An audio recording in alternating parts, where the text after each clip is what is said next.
Selamat siang Bapak dosen, serta rekan-rekan sistem informasi sekalian.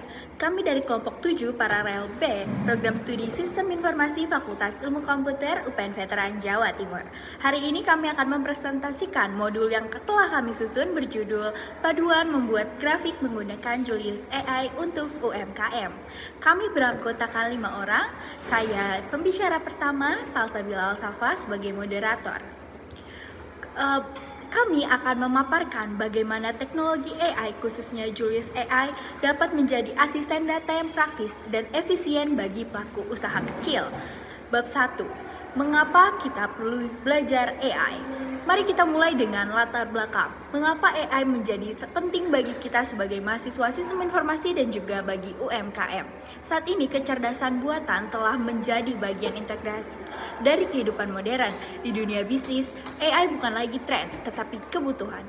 Bagi UMKM, AI membantu mereka menganalisis data penjualan, memahami perilaku konsumen, dan membuat keputusan bisnis yang lebih cepat dan tepat. Intinya, AI hadir untuk meningkatkan efisiensi dan akurasi kerja, bahkan bagi mereka yang tidak memiliki skill coding yang mendalam. Inilah alasan utama mengapa modul ini disusun untuk membuat AI mudah diakses. Yang selanjutnya, mengenal Julius AI. Dari berbagai alat AI, kami memilih Julius AI. Julius AI adalah platform yang dirancang khusus untuk menganalisis dan visualisasi data. Keunggulannya adalah kemudahan penggunaan. Kita hanya perlu mengunggah data Excel atau CSV, memberikan perintah teks sederhana, dan Julius AI akan menjadikan grafik yang relevan secara otomatis. Julius AI adalah solusi ideal bagi UMKM karena praktis, cepat, dan tidak memerlukan keahlian pemrograman.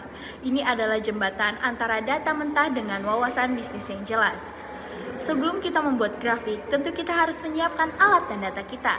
Rekan saya yang bernama Vena akan memandu kita melalui persiapan teknis, mulai dari membuat akun hingga mengunggah data dengan benar. Silakan untuk rekan saya, Trivena, saya persilakan. Perkenalkan, saya Trivena Siburian. Di sini saya akan membahas tentang persiapan memakai Julius AI. Terima kasih untuk Caca. Saya akan menjelaskan persiapan teknis. Langkah pertama yaitu membuat akun yang sangat mudah. Kita cukup mengunjungi situs Julius AI dan sign up menggunakan email aktif. Setelah verifikasi, kita akan langsung lanjut masuk ke workspace atau dashboard. Kenali 3 komponen utama di workspace. Yang pertama, tombol upload data di bagian atas. Yang kedua, insight panel di tengah, tempat AI memberikan analisis teks. Dan yang ketiga, visualisasi panel di samping, tempat grafik akan ditampilkan. Pemahaman terhadap tata letak ini penting agar kita tidak salah memasukkan perintah. Bab selanjutnya, kesiapan data dan unggahan file. Di bagian ini, bagian krusial adalah kesiapan data dan proses unggah. Julius AI akan bekerja dengan cepat, tetapi hanya jika datanya rapi. Pastikan data di Excel atau Google Sheet Anda memenuhi standar ini. Yang pertama, judul kolom yang jelas. Misalnya, pendapatan bukan disingkat dengan seperti PNDPTN. Yang kedua, format konsisten, yaitu terutama untuk kolom tanggal dan mata uang. Dan yang ketiga, tidak ada sel kosong yang dapat mengacaukan analisis. Setelah data siap dalam format, kita lakukan proses unggah. Klik update data, upload data, pilih file, dan verifikasi pratinjau yang muncul. Jika ada error, umumnya karena data tidak konsisten atau format tanggal yang salah. Solusinya adalah perbaiki datanya di Excel terlebih dahulu, lalu unggah kembali.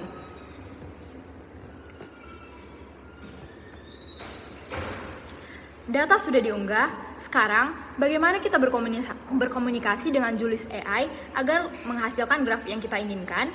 Jawabannya adalah melalui prompting. Rekan saya, Guni akan membahas tuntas di bab 3. Perkenalkan, nama saya Guni Adiasta dengan NPM 073. Oke, terima kasih Vena. Saya akan membahas jantung dari penggunaan AI ini. Pertama, dasar prompting sesuai bab 3. Prompt adalah instruksi atau perintah teks yang kita berikan kepada Julius AI. Semakin spesifik dan jelas perintahnya, semakin tepat hasil grafik yang kita dapatkan. Kesalahan umum adalah memberikan prompt yang terlalu umum, seperti buat grafik penjualan, hasilnya akan ambigu. Kita harus belajar menjadi direktur data bagi AI, memberikan instruksi yang terperinci. Lanjut ke bab 3.2, struktur prompt yang efektif. Kami merumuskan struktur prompt yang efektif yang kami sebut resep dasar. Ada 4 elemen yang harus ada. Pertama, tugas atau task. Apa yang harus dilakukan? Contoh, buat grafik garis. 2, variabel atau objek. Data apa yang harus diolah? Contoh, membandingkan pendapatan dan pengeluaran. 3, goal atau tujuan. Insight apa yang dicari? Contoh, melihat tren selama 6 bulan terakhir. Yang keempat, yaitu detail tambahan atau format atau filter. Contohnya, hanya untuk produk A. Contoh prompt yang kuat yaitu buat grafik batang dari data penjualan Januari. Tunjukkan perbandingan total pendapatan per kategori produk dan urutkan dari yang tertinggi. Perintah ini langsung, spesifik, dan memuat semua elemen penting. Bab 3.3 yaitu teknik iterasi prompt. Terakhir, teknik iterasi prompt. Ingat, AI adalah alat yang fleksibel. Jika hasil pertama kurang memuaskan, jangan hapus dan mulai dari awal. Cukup berikan prompt lanjutan. Misalnya, hasil pertama adalah grafik batang, tapi Anda ingin grafik garis. Prompt selanjutnya yaitu, ubah grafik ini menjadi grafik garis. Julius AI akan memperbarui hasil tanpa Anda harus mengulang seluruh proses. Kita sudah tahu cara memesan grafik. Selanjutnya, rekan saya, Hinggar, akan membantu kita dalam praktik nyata membuat berbagai jenis visualisasi yang efektif serta prinsip desainnya. Silakan Hinggar. Sebelumnya perkenalkan, nama saya Hinggar Ramadana dengan NPM 250820168. Terima kasih Guni, saya akan membahas praktik pembuatan grafik sesuai bab 4. UMKM perlu mengenali 3 jenis grafik dasar. Yang pertama adalah grafik batang atau bar chart untuk membandingkan antar kategori. Yang kedua adalah grafik garis atau line chart untuk melihat tren dari waktu ke waktu. Yang ketiga adalah diagram lingkaran atau pie chart untuk menunjukkan proporsi atau persentase. Pada langkah pembuatan, kita memasukkan prompt yang sudah kita pelajari. Misal, kita minta buatkan grafik garis untuk melihat tren pendapatan bulanan di tahun 2024. Julius AI akan langsung menyajikan grafiknya di visualization panel. Grafik yang sudah jadi harus mudah dibaca. Ini masuk ke desain visual sesuai bab 5. Prinsip desain yang baik, kuncinya ada pada kesederhanaan atau hindari visual 3D yang rumit, penggunaan warna yang konsisten, dan penempatan label yang jelas. Kami juga dapat menerapkan aplikasi prompt design langsung dari Julius AI. Anda bisa memberikan perintah seperti ganti palet warna menjadi gradasi biru dan pastikan label nilai hanya tampil di 5 titik tertinggi. Ini membuktikan bahwa kita dapat mengatur desain visual tanpa coding, cukup dengan bahasa alami.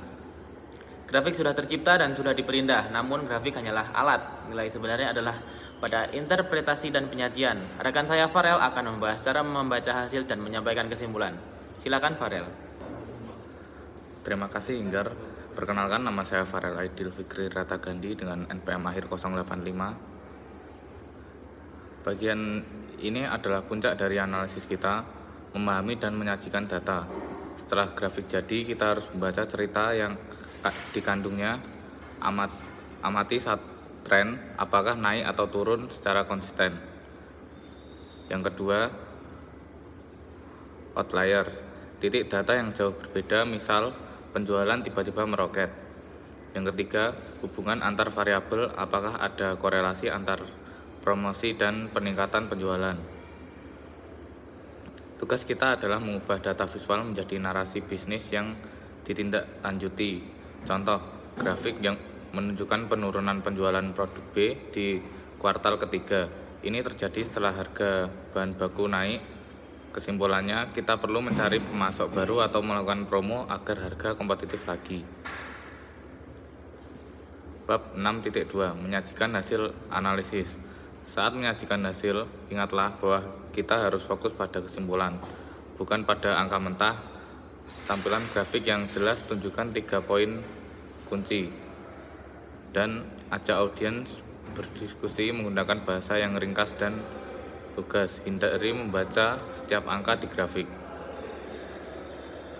Bab 7, latihan dan proyek akhir. Sebagai bab penutup, bab 7 menekankan bahwa setelah menguasai Julius AI, kita bisa menerapkan ini dalam latihan proyek akhir yang lebih kompleks, seperti membuat dashboard sederhana, laporan keuangan bulanan. Intinya, modul ini adalah gerbang bagi kita untuk menjadi spesialis data yang business minded. Demikian presentasi modul Julius AI, panduan membuat grafik untuk UMKM dari kelompok 7 paralel B. Kami telah memaparkan mulai dari pengenalan AI hingga penyajian hasil analisis. Besar harapan kami modul ini dapat menjadi panduan praktis dalam memanfaatkan kecerdasan buatan untuk membantu proses pengambilan keputusan. Terima kasih atas perhatiannya. Wassalamualaikum warahmatullahi wabarakatuh.